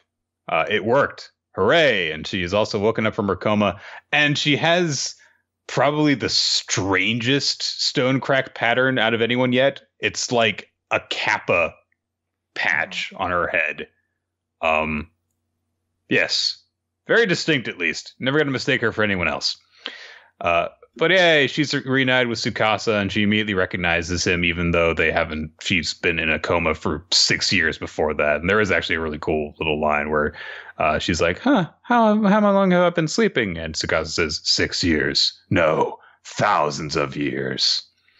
There's a nice little moment where Kohaku is, on the sidelines observing this. Nick, wait a minute there, brother.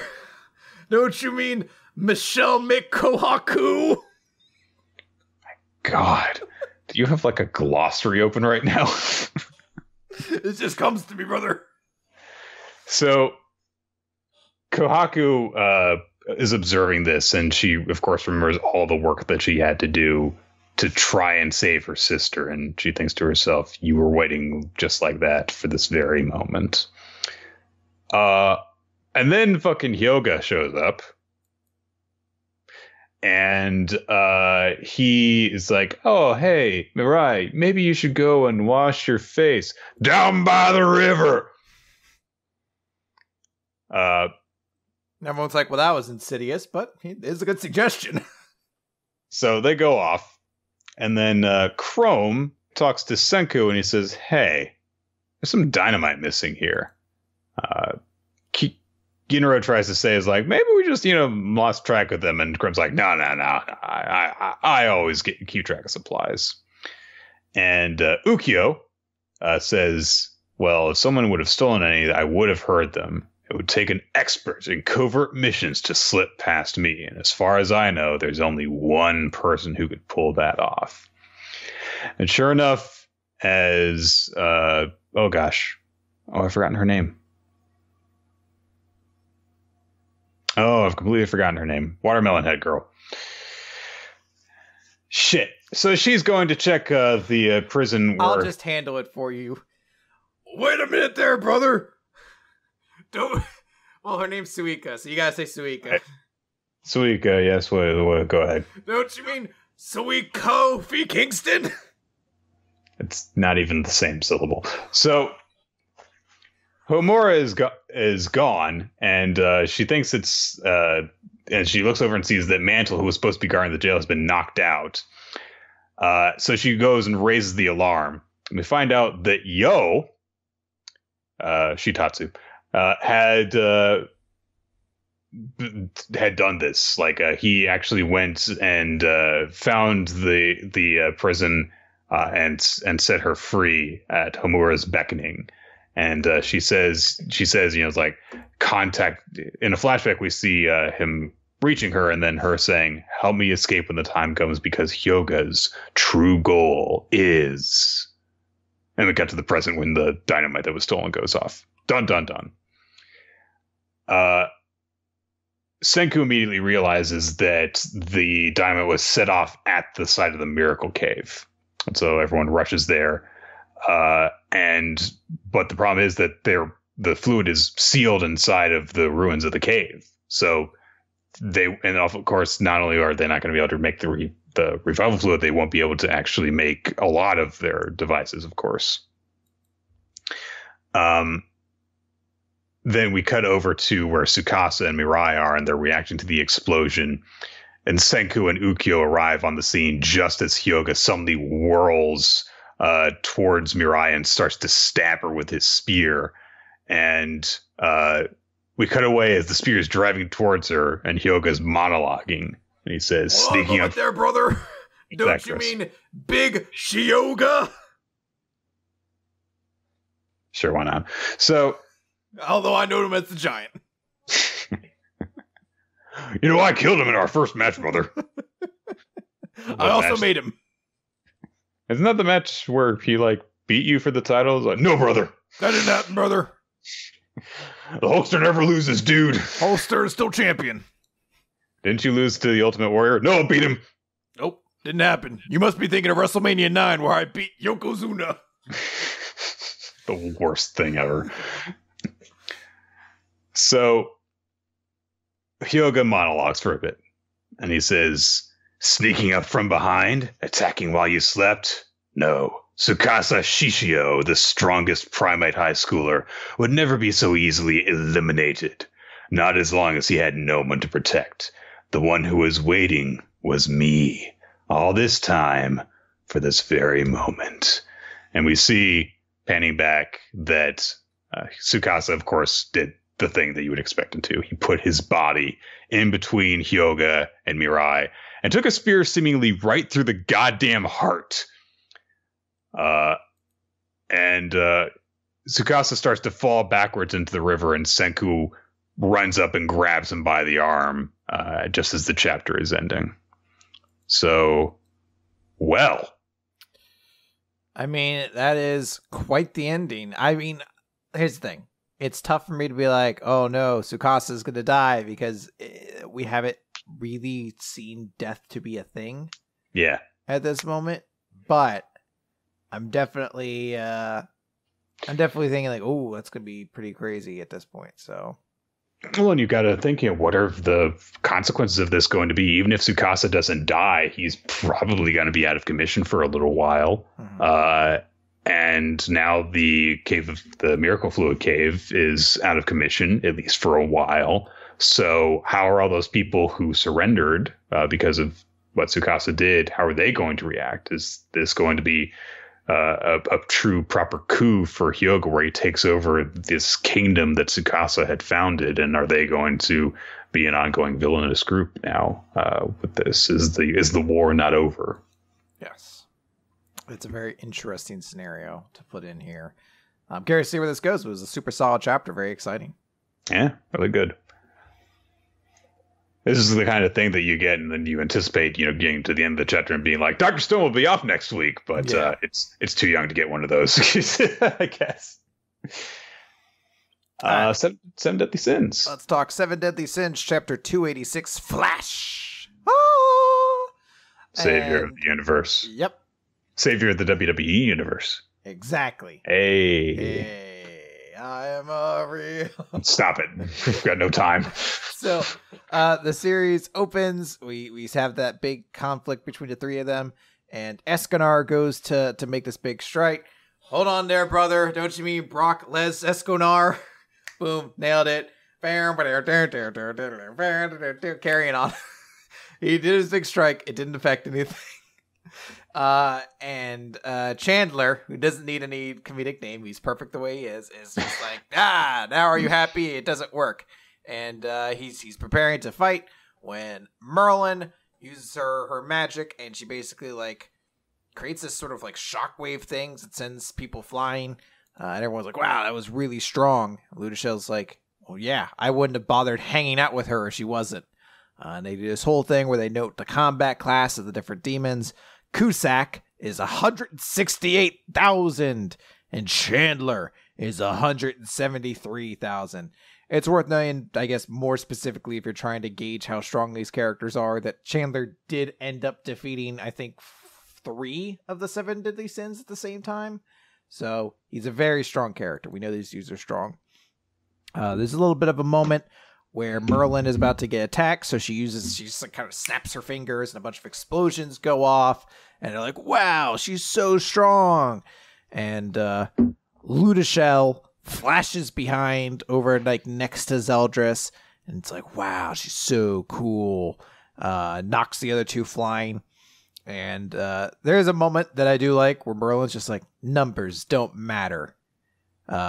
But she is it is super important that she's here because I note that Ludashell is combat class 201,000. So she's very, very strong.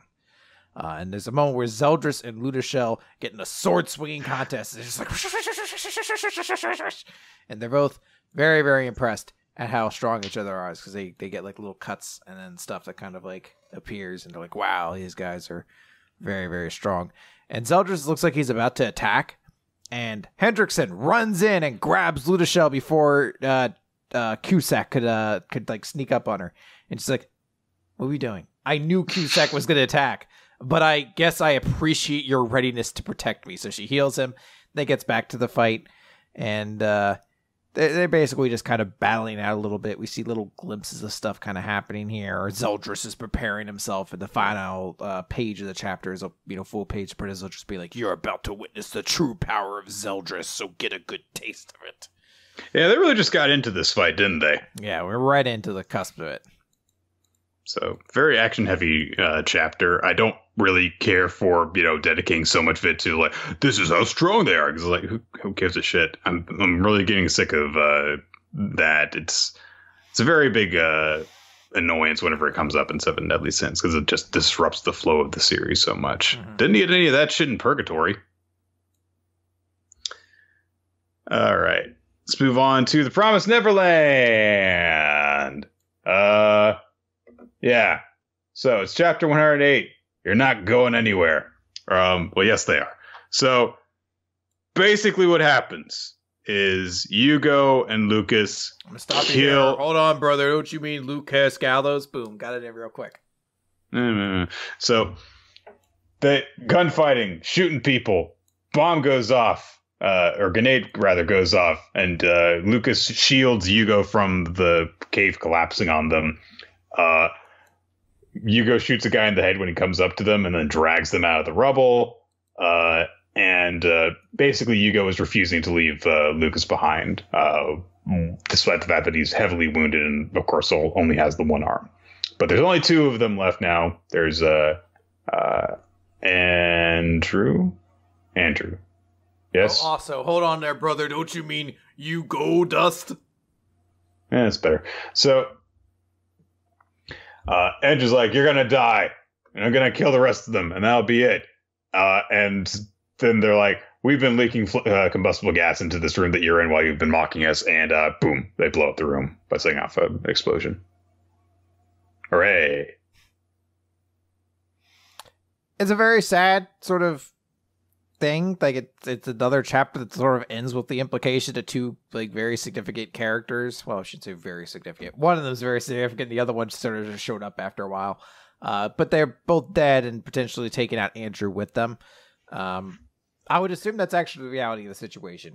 We're in the final arc of We Never Learn or Promised Neverland, and we're probably going to be seeing more deaths than less at this point. So yeah, got to wrap that up. Yeah, it seems like a loose end to wrap up, but I'm excited to see how this kind of affects everything.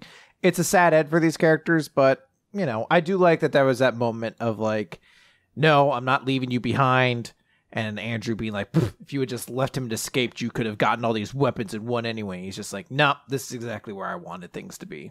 So it's a nice way to be like, hey, we were together and we're going to die together, buddy. Yep. If it were us, Nick, I would carry you into the weapons room.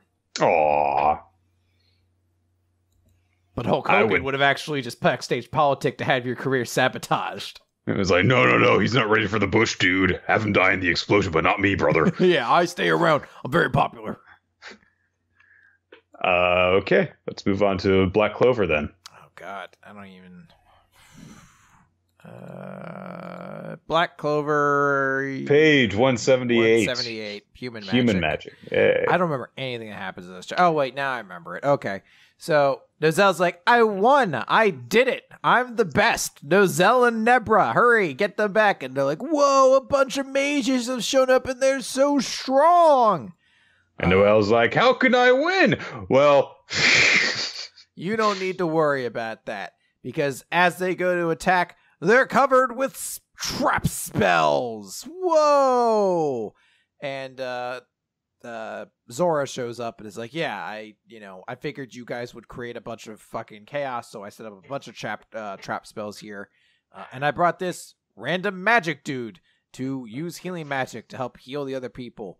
And Zora has this cool sort of speech where he's just like, what are you? Look at you, you pathetic fucks. You've given up your will to fight, and the other two got taken out like amateurs. You have all that arrogance, and then you pull this? You guys are pathetic. Can't you even protect your house? I'm talking to you, Mr. Royal Magic Knights Brigade Captain. And we get some little quick flashback to Solid seeing his mom, who at that time is pregnant with Nozelle.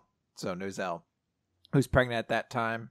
Yeah, sorry. I keep thinking Solid is the name of the older sibling because it's a much better name than Nozelle, but that's the reality we're in.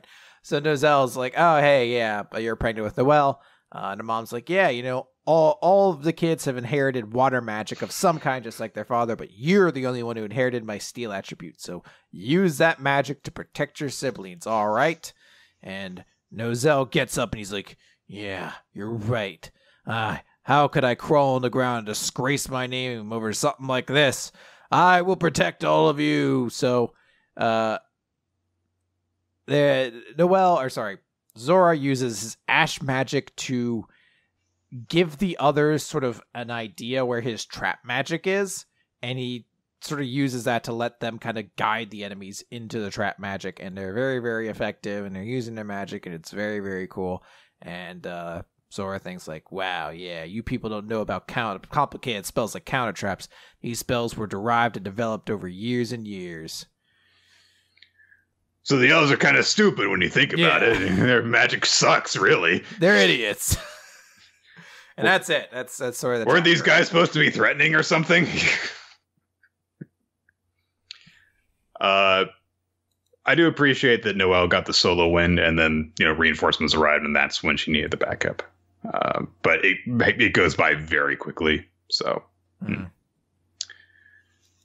not a really big impression either way on me.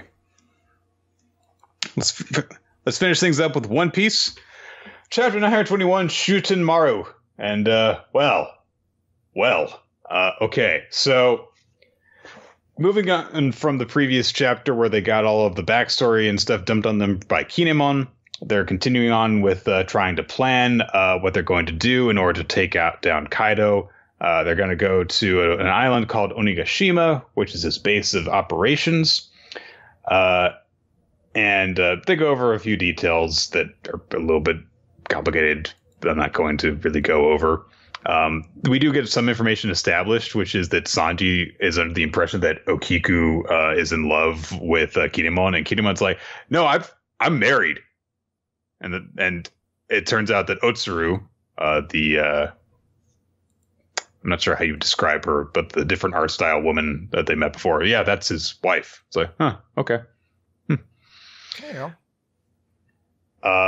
He points out that they have a symbol that indicates the time and meeting place for the uprising, and he explains what it means basically, and Luffy does not understand it. He's like, don't worry, the people of Wano will get it, don't worry about it. Then they say like, okay, we've got to we've got a lot of reach because our comrades are spread out here, and Zorojiro and Usohachi are engaged in this mission in the capital. And Luffy's like, yeah, Zoro's not helping with that at all. He's probably off doing whatever. But he also establishes that Franosuke is working as an apprentice to the carpenter who built Kaido's mansion so that they can gain the plans to it. And Orobi is in the palace as a geisha and attempting to reach closer to him. So then he's like, with the abilities of the people that we have here, you guys will be able to help us do a lot of stuff. Brooke's ability will help us to procure food supplies. Lady Nami's weather control is basically ninjutsu. She'll be a kunoichi. Sanji's cooking will attract attention and help us in our quest to find others. Lady Carrots and Sir Chopper, you guys will go enjoy Dogstorm. And Chopper's just like, I want to be a ninja too! So he has them place, objects on their heads so that he can use his clothes ability, and everyone gets popped into appropriate garb to be in Wano. Brooke looks like this samurai corpse. Sanji gets a kimono. Chopper looks like a ninja. Carrot basically gets a kimono too, and then Nami just gets the shortest, skimpiest thing. And she's like, what the fuck is this? Is this what kunoichi wear? And then in order to make sure that she can actually pass properly, a real kunoichi shows up, and she's this old squat woman who dresses conservatively and stuff. And they're like, oh, okay, that's very different.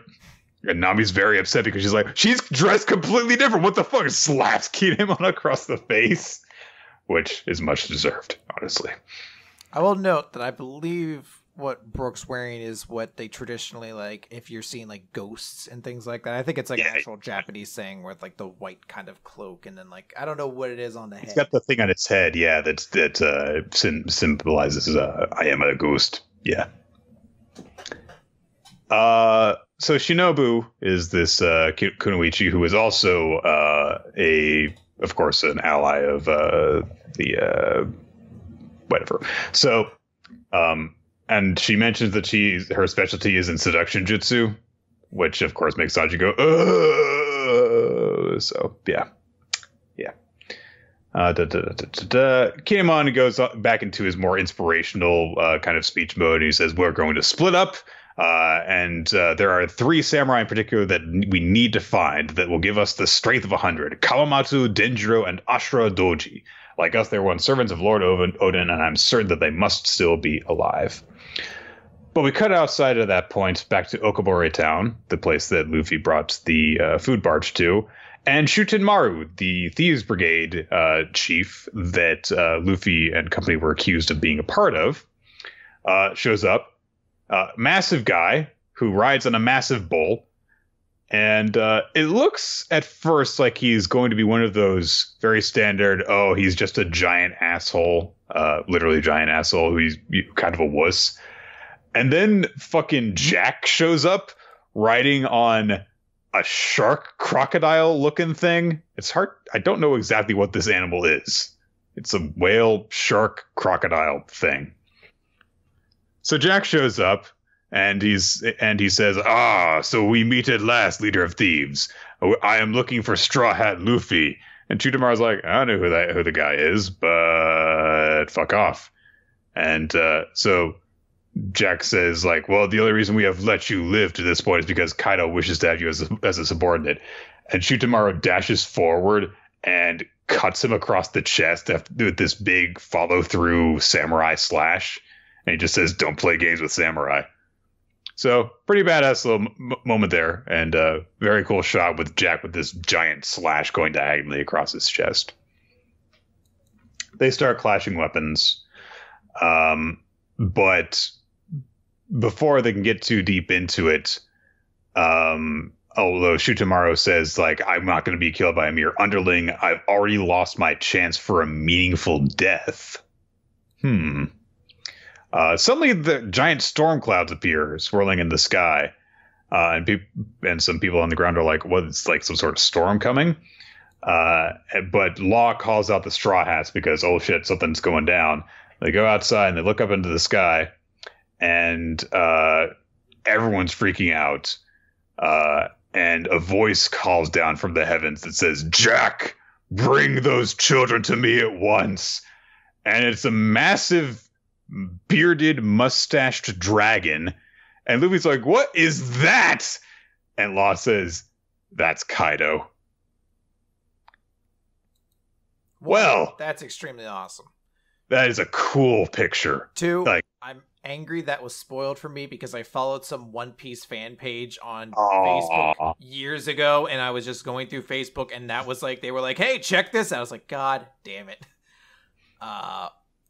3, the Shootenmaru looks to be one of the 3 samurai. He does, yes. He looks exactly like the guy in the middle. I don't know which one that's supposed to be, but that seems to be the case there. But yeah, I mean, that's super awesome. Kaido is a dragon devil fruit, looks so cool like that. I wonder what this may mean for how things are going for me. But it looks like we're gonna get, I guess, another mythological Zoan devil fruit too, which is pretty dope.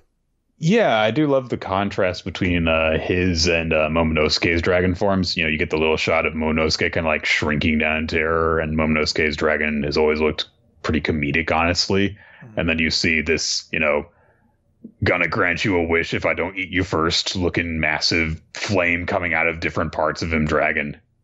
So, yeah, good stuff. And they've got to take him down. So good luck, everybody. It's pretty exciting. That is gonna do it then. Let's name our favorites for this week, why don't we? Favorite series and MVP. Favorite series, I'll give to One Piece. I do really like this ending. It's super cool and flavorful, so I'll give it to that. And my MVP is going to be Naruto. I love that was the action. Like, it was a very good chapter to be like, cool, this is what happens when Naruto gets older and is a dad. He actually really gives a fuck about everybody. Yeah. I'm going to give my favorite chapter to Dr. Stone. I kind of have to. It's was just a really good, and I mean, like, when I first read it, I think that my jaw dropped. Like, I was like, oh wow, okay, you're just gonna kill Tsukasa, maybe. Favorite character. Oh gosh, I think that I'm going to. I think I'm gonna give it to Sarada because she finally got to do something in this series. So, and also it was good stuff. So. That's going to do it, everyone. We want to thank you guys for joining us for Weekly Manga Recap. We stream the show live on twitch.tv/RoloT and smashcast.tv/RoloT Thursdays around 7:30 Eastern Time. But sometimes we need to change things up, and you can stay updated on that stuff by following your hosts on Twitter. He's at RoloT. I'm Nick F. Time. And you can follow us at WMR Podcast for the official podcast Twitter account as well. If you want to ask us a question, if you want to make a suggestion for your future manga for us to read, or you just want to provide us with some general feedback, you can either send us an email, shoot that to weeklymangarecap@yahoo.com. We are in need of more Q&A stuff. Or you can hop over to our Discord channel. There is a chat specifically for making recommendations. That's where a lot of the last few have come from. Do you have a recommendation in place for next time, Chris? Yes, I do. Okay. So, we've been doing this sort of thing where we've been kind of discussing a long-running series, been going back to it over and over again. Nick has his part, and then we go back to mine. Nick, you know what that is? Mm-hmm. The series that we go back to on my end. Which one that you go? Which one? The long-running ones that we're doing. Of the long-running ones that we go back to? Yeah. Well, there's Seven Deadly Sins. No, of the series we do as recommendations. There's 2 that we've done in varying parts. JoJo, yes. Now hold on a moment there, brother. Don't you mean Mojojo Raleigh? We're actually doing Goblin Slayer.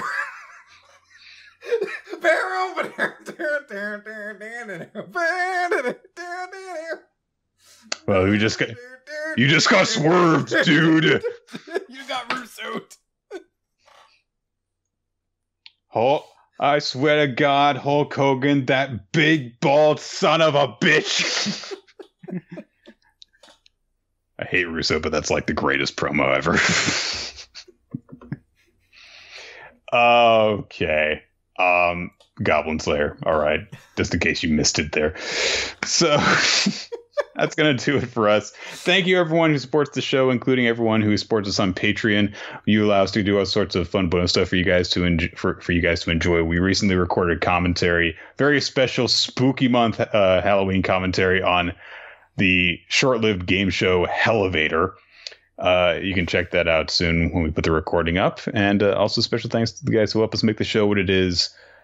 Steve Mann, art artist, and Infamous Planet. Yeah, there, brother. Also, I realize now if I had grown out facial hair differently, I could have just been Undertaker, Big Evil, the entire time. I'd have been like, this is my yard. And I'd put up a picture of a yard over my face. I'd be like, mine. Don't you like the rhododendras? That's, bye. Oh, hold on. But Nick, brother, don't you mean Boo Dallas? Boosh, nailed it.